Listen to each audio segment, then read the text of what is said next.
30వ ward ballot number 3 మీద ఇక్కడ ఉంటది. ఎక్కడైనా 3వ నెంబర్ అమలంపూర్ పోయి మధ్యలో చేయాలి.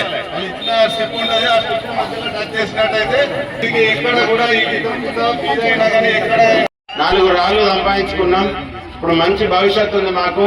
మేము సంపాదించిన 4 రాళ్లలో ఒక 2 రాళ్లు మీకోసం ఖర్చు పెడతామని వీళ్ళొస్తే పంది కొక్కులు లెక్క దొబ్బి తిని పైసలు బాగా సంపాదించి పింఛన్లకు మందికి రాయన్న వాళ్ళు రాసుకొని గత 10 ఏళ్ళ అధికారం నుండి ఇప్పుడు వచ్చి పిచ్చి పిచ్చి చేస్తున్నారు. మేము భయపడతామే మీ బీజేపీ వాళ్ళం. వాళ్ళ సార్నే గడిలోకి తీసుకొచ్చి ఫామ్ హౌస్ లో కూడుతున్నాం. వీళ్ళ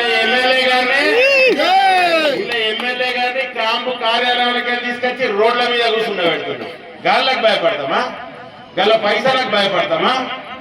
చీ చీ చీ చీ చీ చీ ఇంతైనా సిగ్గుండాల మాట్లాడదాందుకు. చిన్న పిల్లలు భవిష్యత్తు మంచుకుంది. పాపం అబ్బాయి కష్టపడుతున్నాడు. అమ్మాయితో మీకు సేవ చేయించదలుచుకున్నాడు. దాన్ని వద్దని బదనాం చేస్తారు. సిగ్గుండాలి కదా. 10 సంవత్సరాలుగా నువ్వు చేయలేని పనులు వాళ్ళు చేస్తామని చెప్పి ప్రభుత్వం దగ్గర డబ్బు లేదు, కాంగ్రెస్ పార్టీ దగ్గర డబ్బు లేదు. ఇవాళ ముఖ్యమంత్రి నన్ను ఘోషణ ₹1 ఇవ్వంటుండు.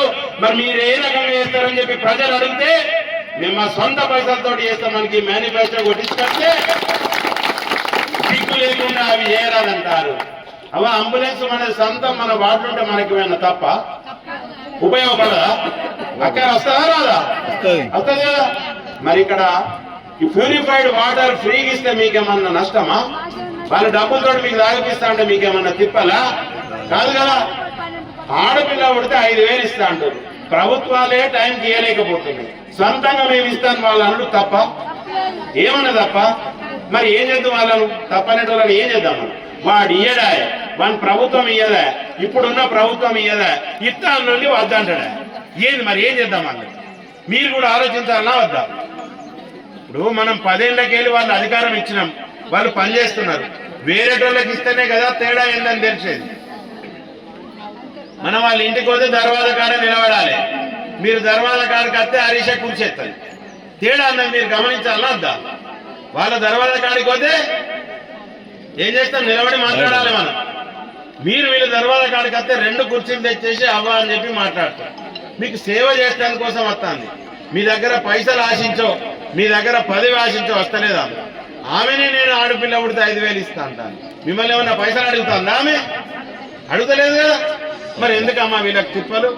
అంటే ఓడిపోతామన్న ఒక భయం పట్టుకున్న వాళ్ళకి. ఓడిపోతాం మేమీడ 10 ఏళ్ళకెళ్ళి అధికారాన్ని అనుభవిస్తున్నాం. మేము డబ్బులు సంపాదించుకుంటున్నాం. మా అవకాశాన్ని ఏడ దెబ్బతీస్తుందో హరీష.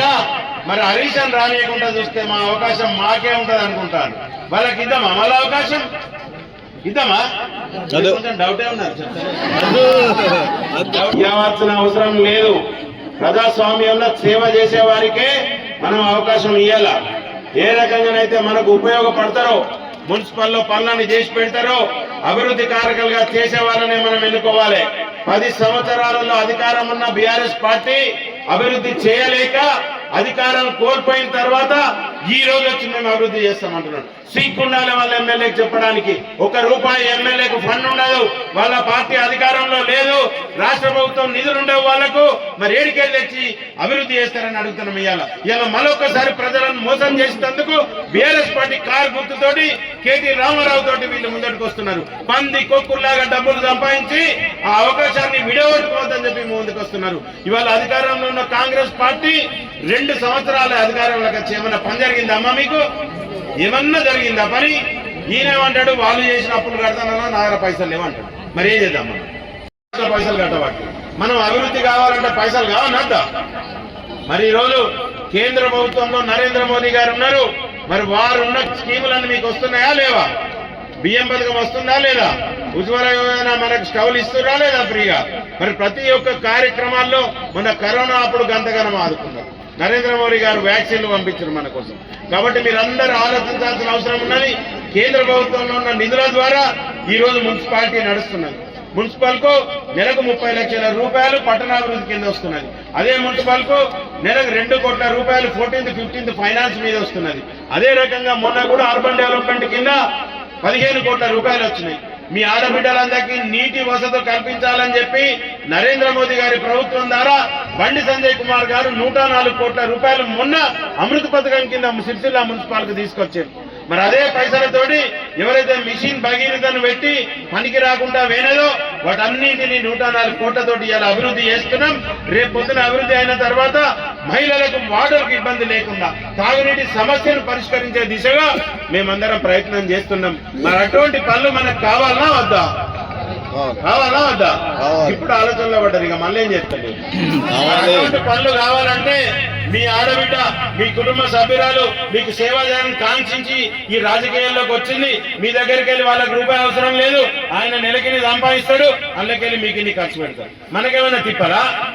కనుక మీరందరూ భారతీయ జనతా పార్టీ బలపరిచిన అభ్యర్థి కర్ణ హరీషా గారిని కమలం పువ్వు గుర్తు మీద ఓటేసి గెలిపించవలసిందిగా కోరుతున్నాం.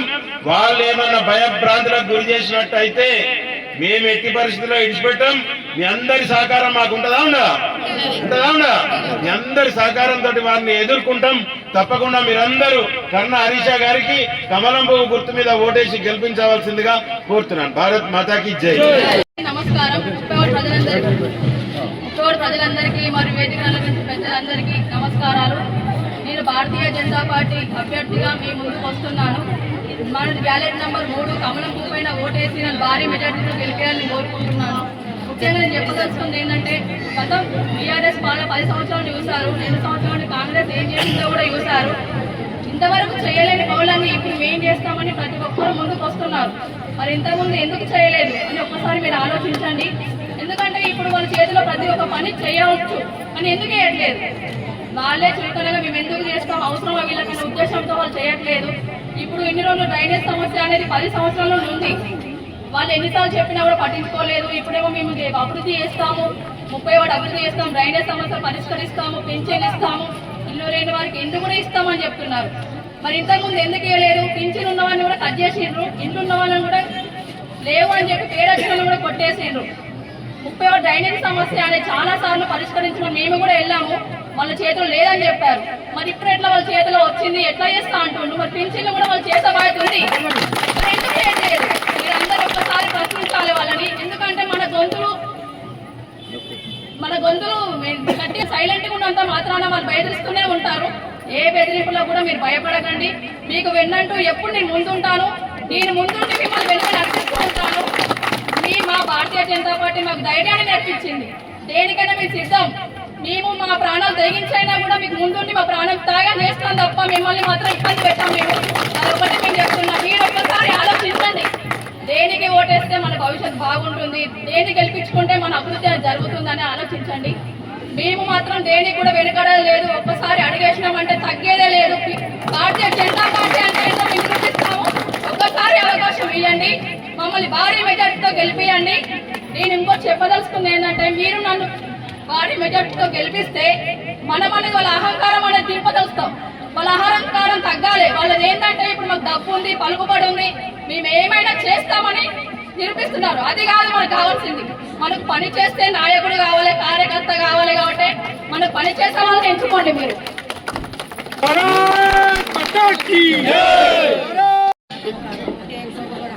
అందరికీ నమస్కారం. ఇక్కడికి వచ్చిన 30 వార్డు ప్రజలందరికీ, వేదిక అలంకరించిన పెద్దలందరికీ నమస్కారం.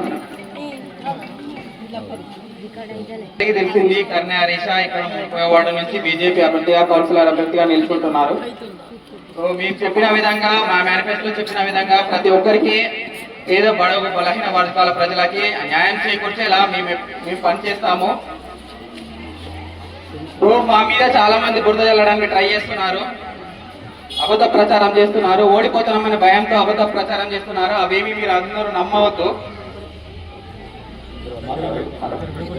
సో ఎందరో ఇప్పుడు అబద్ధ ప్రచారాలు బాగా చేస్తున్నారు. అంబులెన్స్ ఫ్రీగా వస్తుందని చెప్తున్నారు. అంబులెన్స్ ఫ్రీగా ఎట్లా వస్తుంది? 108కి ఫ్రీగా ఎట్లా వస్తుంది?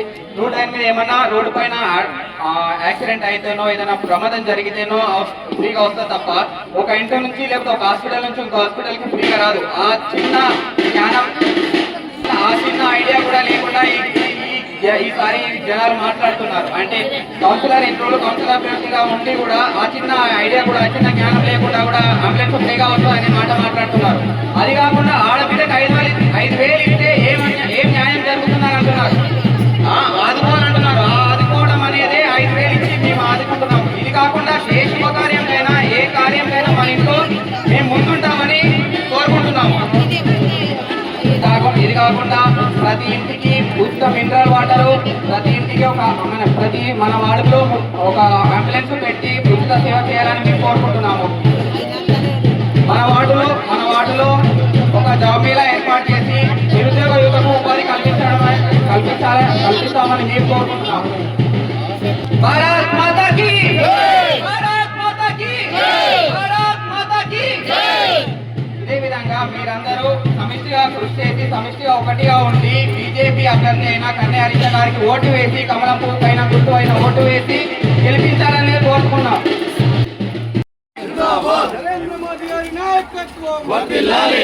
నరేంద్ర మోదీ గారి నాయకత్వం వర్ధిల్లాలి. నితిన్ నవీన్ గారి నాయకత్వం వర్ధిల్లాలి. కమలం గుర్తుకే మన ఓటు, కమలం గుర్తుకే మన ఓటు, కమలం గుర్తుకే మన ఓటు, కమలం గుర్తుకే మన ఓటు. భారతీయ జనతా పార్టీ జిందాబాద్. భారతీయ జనతా పార్టీ జిందాబాద్. భారతీయ జనతా పార్టీ జిందాబాద్.